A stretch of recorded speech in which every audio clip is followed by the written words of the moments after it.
मेरे रजा साहब इस पाठ के स्वाध्याय के बारे में जानकारी लेने वाले हैं। जैसे अनहोनी। अनहोनी का मतलब है असंभव अथवा न होने वाली। शून्य की तरह लेटना, बिल्कुल हलचल न करना। आगे ईसाई का अर्थ है क्रिश्चियन। न्योता देना, आमंत्रण देना। इंटरव्यू का अर्थ है मुलाकात या साक्षात्कार। विवाद मतलब झगड़ा। तन्मयता का अर्थ है एकाग्रता। रुचि मतलब पसंद। करीने से का अर्थ है सही तरीके से। नाप तौल कर, जितना आवश्यक हो। समालोचक का अर्थ है गुण दोष बताने वाला। विवाद का अर्थ है झगड़ा। गर्व मतलब अभिमान। स्नेह का अर्थ है प्रेम। एंजल देवदूत। गार्जियन का मतलब है आधार देने वाला या सहायता करने वाला। इस प्रकार हमें पाठ में से कुछ नए वर्ड्स का अर्थ दिखाई देता है। अब बच्चों हम स्वाध्याय की ओर बढ़ते हैं, जिसमें से मुख्य प्रश्न पूछा गया है, सूचना के अनुसार कृतियां करो। पहला प्रश्न है संजाल पूर्ण करो, जिसमें रजा साहब की स्वभावगत विशेषताएं। प्रश्न कौन सा है? रजा साहब की स्वभावगत विशेषताएं। उत्तर है 1. छोटी छोटी बातें भी महत्वपूर्ण हुआ करती थी। 2. रजा साहब सब कुछ बड़ी तन्मयता और लगन के साथ करते थे। 3. पेंटिंग बिकने के बाद पैकिंग में भी उनकी रुचि हुआ करती थी। और 4. किसी को हाथ नहीं लगाने देते थे, बड़े करीने से धैर्य से पैकिंग करते थे। इस प्रकार रजा साहब की स्वभावगत विशेषताएं दिखाई देती है। आगे दूसरा प्रश्न है कृति पूर्ण करो, जिसमें प्रश्न पूछा गया है, दोनों ने मिलकर चित्रों की प्रदर्शनियां यहाँ की थी।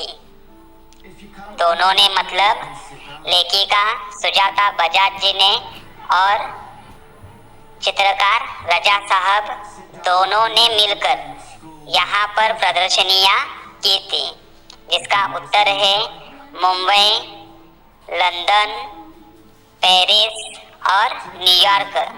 इन 4 स्थानों पर जाकर उन्होंने जो चित्रों की प्रदर्शनियां थी वह प्रदर्शनियां की। आगे तीसरा प्रश्न है सूची तैयार करो, जिसमें पहला प्रश्न है पाठ में आए विविध देशों के नाम। जिसका उत्तर है पाठ में आए विविध देशों के नाम लंदन और न्यूयॉर्क।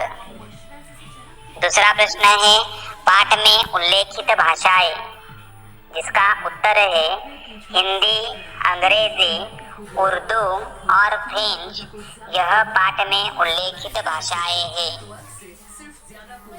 आगे चौथा प्रश्न है कृति पूर्ण करो, जिसमें खाने की इन चीजों में रजा साहब की जान अटकी रहती थी। अटकना का अर्थ है फंसना। जिसका उत्तर है दाल, चावल, रोटी, आलू की सब्जी। इन 4 खाने की चीजों में रजा साहब की जान अटकी रहती थी।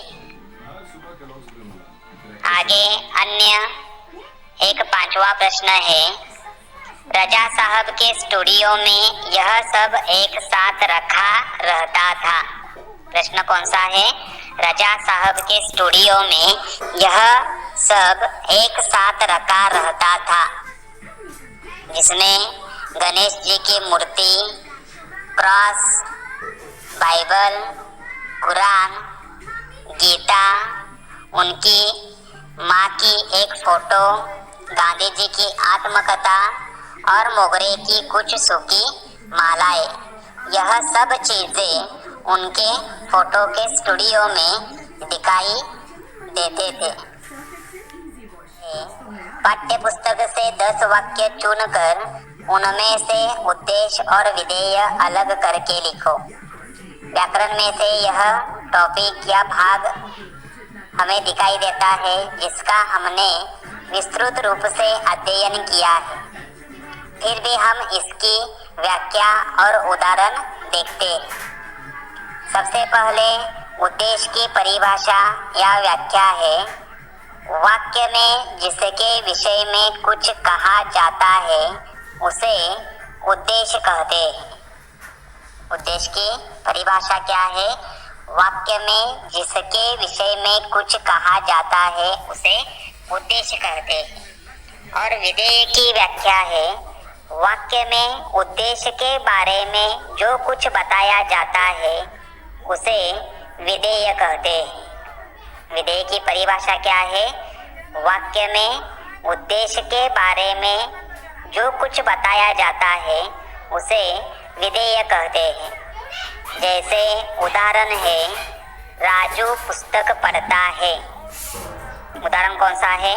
राजू पुस्तक पढ़ता है। इस उदाहरण में उद्देश्य राजू है क्योंकि इसमें राजू के विषय में कहा गया है, इसलिए इसे हम उद्देश्य कहेंगे। और इस वाक्य में विधेय है पुस्तक पढ़ता है। यहाँ पर उद्देश्य के बारे में कहा गया है पुस्तक पढ़ता है, इसलिए इसे विधेय कहते हैं। मतलब वाक्य में उद्देश्य राजू है और विधेय पुस्तक पढ़ता है, यह हमें दिखाई देता है। यहाँ पर अन्य भी कुछ उदाहरण देखकर आप इस भाग को समझ सकते हैं।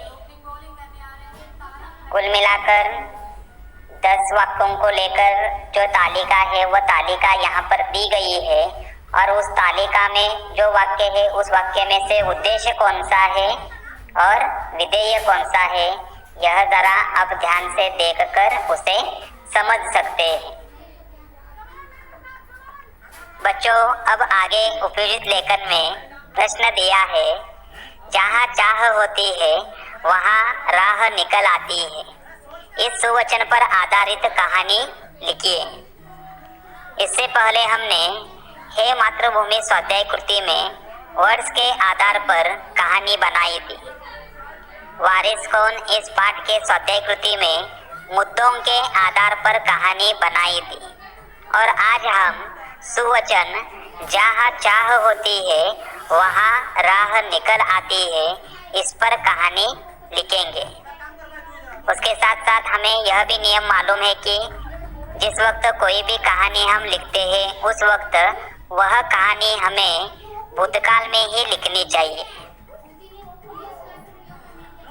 अब कहानी इस प्रकार से है, जब हम सच्चे मन से मेहनत से अपने लक्ष्य को पूरा करने का सोच लेते हैं तो राह स्वयं निकल आती है।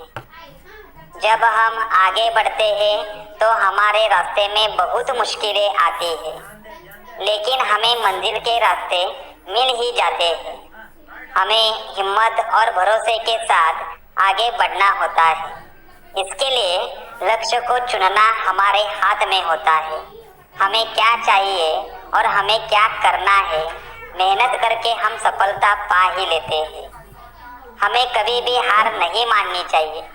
मनुष्य की चाह उसे उसकी राह तक पहुंचा ही देती है। जिस तरह यहाँ पर एक उदाहरण बताया गया है, अथवा कौवे की कहानी आपको मालूम होगी कि कौवा पानी की तलाश में सब जगह घूमता है, बहुत कोशिश करता है, लेकिन हार नहीं मानता है। अंत में उसे राह मिल ही जाती है। उसे पानी मिल ही जाता है और अपनी मंजिल तक वह पहुंच ही जाता है। वह हर जगह घूमता है, बहुत कोशिश करता है, लेकिन हार नहीं मानता है। अंत में उसे राह मिल ही जाती है, उसे पानी मिल ही जाता है और वह अपनी मंजिल तक पहुंच ही जाता है। मतलब जैसे सुवचन है, जहाँ चाह होती है वहाँ हमें जरूर राह निकल आती है।